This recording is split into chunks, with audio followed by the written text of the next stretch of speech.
And coming back out here, I put all my effort into whatever it is that I was doing. I had to devise a plan.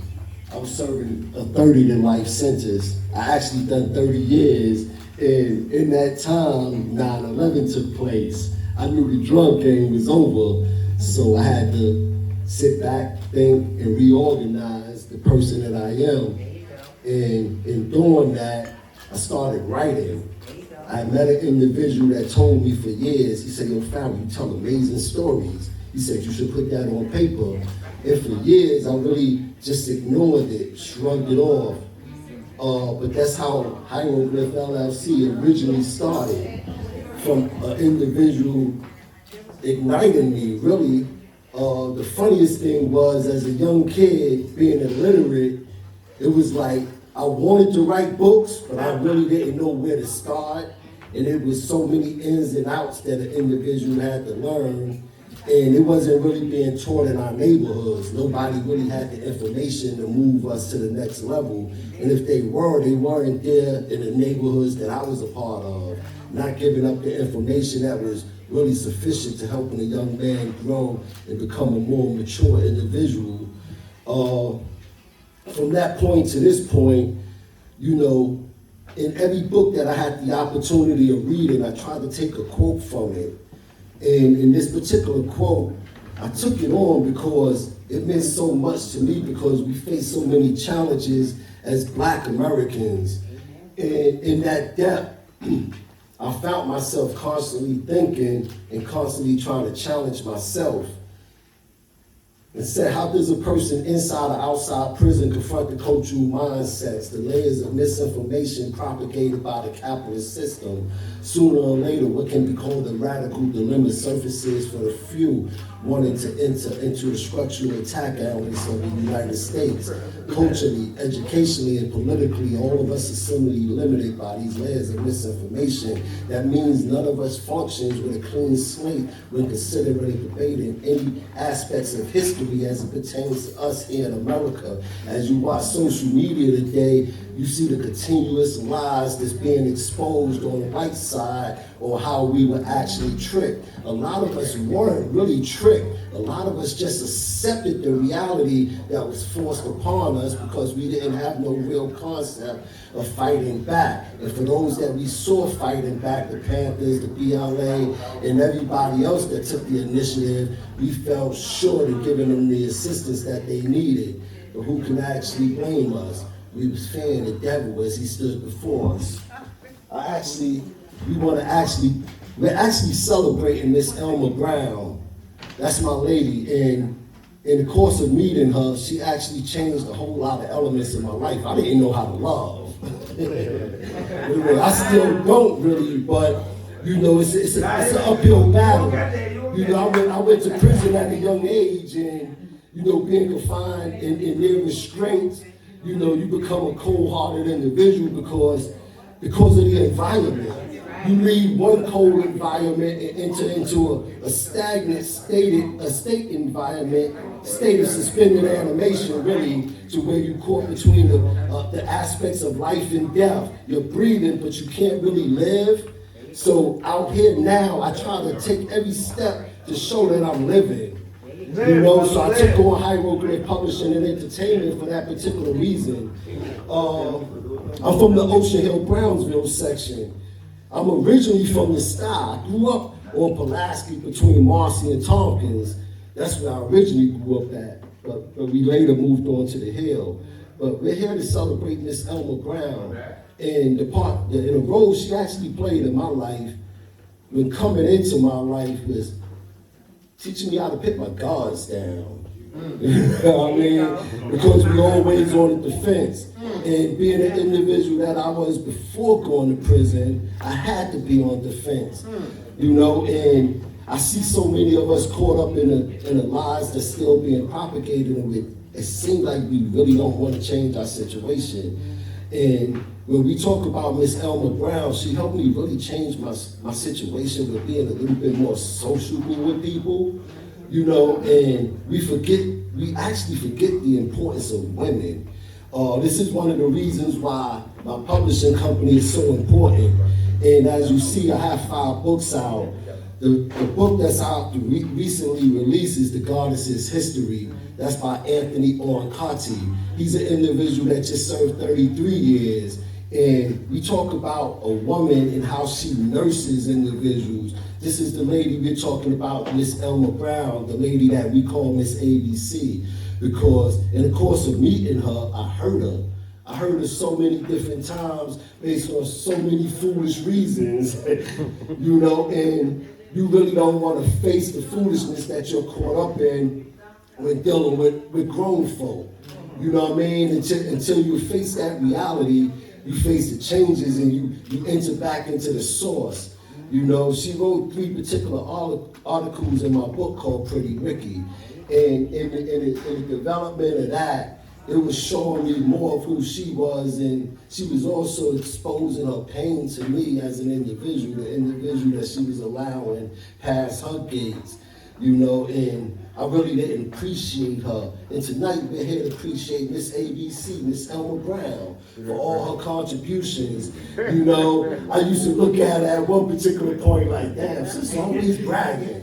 She always pulling out degrees showing me, you know what I mean? But it wasn't that. She was just proud of the woman that she was. You know what I mean? Being a black woman here in America, we should be able to express our accolades to somebody else that we're in the same mind and energy with. I actually have something that I wrote down for Miss Alma Brown. It says, tonight we honor Miss A.B.C. Alma Brown, a woman whose patience and whose presence in Pretty Ricky is more than a contribution. It's a vibration, it's a signature, it's a stamp of truth. She stepped into this book with a voice shaped by experience, sharpened by resilience, and softened by grace. Her words carry the kind of wisdom that doesn't just sit on a page. It breathes, it teaches, it reminds us that strength can be gentle and still shake the room.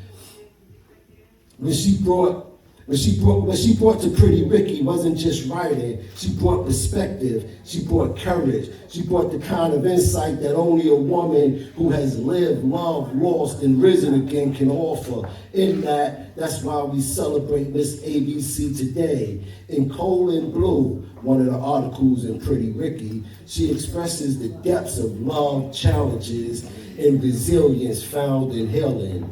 In Sun, Moon, and Stars, she honors the sacred structure of man, woman, and child, the foundation of family balance, and the universe's first family. In the source, she shows us that every better choice is a return to the path of our elders laid at our foot. Miss A.B.C., your work stands as a reminder that it's never too late to speak your truth, never too late to share your gifts, never too late to step into the spotlight you deserve. You showed our readers, our authors, that storytelling isn't just about age, timing, or perfection. It's about honesty, about showing up as yourself and trusting that your voice matters. Your script is quiet but undeniable. Your presence is warm but commanding. Your journey is personal but universal. And tonight we celebrate your birthday. We also celebrate your courage to keep going, to keep writing, to keep shining, and to keep inspiring the next generation of storytellers who you will help pave the way. On behalf of Hieroglyph Publishing and Entertainment, and on behalf of every author in Pretty Ricky, and on behalf of every reader who felt your words, we honor you. We thank you, and we celebrate your legacy, which continues as you continue to build. Happy birthday, Miss A.B.C. May your wisdom keep flowing. Yep, good to go. Your light keep shining and flowing. And with that, I say happy birthday, y'all. Happy birthday. Happy birthday. Easy. Jumping, dog. All right, can we give Farrah some round of applause? Give Farrah some applause. We got one more presentation by Sincere. That's Sincere? Yeah. Huh? That's you? Yeah. My bad. I thought it was a female. I'm sincere. what I have to say, Pharaoh already said everything that I was supposed to say. I'm looking at my phone and I'm saying, wow. All the accolades that he said that for Alma was the same thing I was supposed to say. So I'm not gonna reiterate that. You know what I mean? I just want to tell y'all that I know me and Pharaoh was in the bed of the A.B.C together. I met him there. You know what I mean? And we became, close friends. He came home. From here, I had a spot that I was working at, like 5 blocks from here on Lexington Avenue. And he came and he was working with me as an intern. I was like, how is that? How I come home and where did he come from? He came, right? But his brother Caesar, AKA Suave, right, was with me too. So one day, me and Suave was in Fishkill, right, before I came home, and he was like, yo, I'm worried about my brother Pharaoh. So, and I'm like, I'm not even knowing that he talking about him. So when he came to the job, right, I was like, he was talking about you. He was talking about him. Like I said, everything that he said, I'm not going to reiterate the same story that somebody already said. All the accolades for Alma. Alma put all this together. Alma is a real foundation of Hieroglyph publishing and entertainment. That's right. 9 Hieroglyph. She put this together. Yes, she did. She put her heart, soul, foot, everything in this. Yes. We was in here last night till like 2 o'clock in the morning. I was tired as hell. You know what I mean? But she's the foundation of this. It's her birthday, and you know what was crazy? The 23rd was her birthday, right? And I didn't even call her for her birthday. The 23rd. 23rd was her birthday. Her birthday the 23rd, right? 77. That's my sister. Okay. My sister's birthday. So I forgot. So I called her, right? And I was like, because we was talking about the DJ. We was talking about the DJ. Because the Super was supposed to be the DJ, right? My boy right there, right? Francis. He's still here for you. We here for you. She said, you gonna call me? You got something, you got an attitude.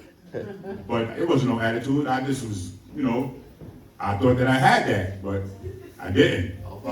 But I'm glad I didn't know because I thought I had it, and we got this good DJ right here, right now. But it is what it is, man. We here to celebrate Alma.